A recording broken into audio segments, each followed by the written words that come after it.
बिस्मिल्लाहिर्रहमानिर्रहीम। ईद की नमाज किस तरह अदा करें, इसके अदा करने का क्या तरीका है।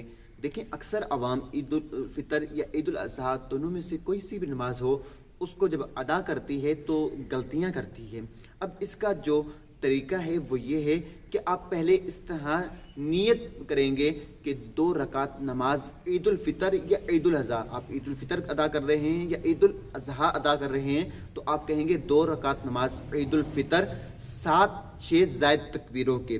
जो 6 ज़ायद तकबीरें हैं उनका भी आप नाम लेंगे। अब वो तकबीरें ज़ायद किस तरह जो है अदा करेंगे, आप पहले तकबीर कहकर कहेंगे अल्लाहु अकबर, कहकर हाथ बांध लेंगे और सना पढ़ेंगे।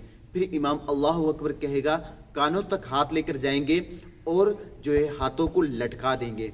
फिर दूसरी दफा अल्लाहु अकबर इमाम कहेगा सना के बाद, तो आप कानों तक हाथ लेकर जाएंगे और फिर लटका देंगे।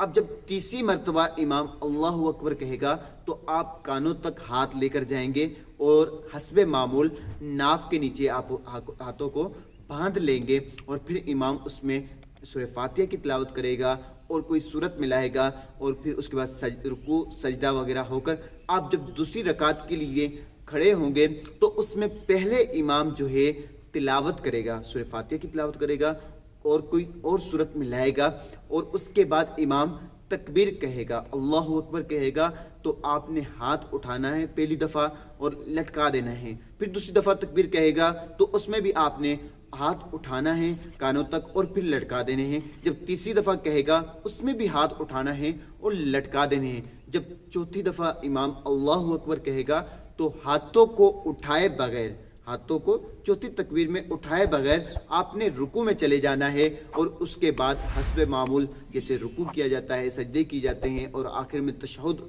पढ़ी जाती है। इसके बाद आप नमाज से फारिग हो जाएंगे। ये नमाज ईद उल फितर का बिल्कुल दुरुस्त तरीका है। आप इसको शेयर करें ताकि अवामुन नास, जो हमारे लोग गलत ईद उल फितर या ईद उल अज़हा की नमाज़ें अदा करते हैं, उन तक ये बात पहुँचे और वो अपनी नमाज़ों को बचाएं। अल्लाह ताला मुझे और आपको इल्म नाफ़ि अता फरमाए।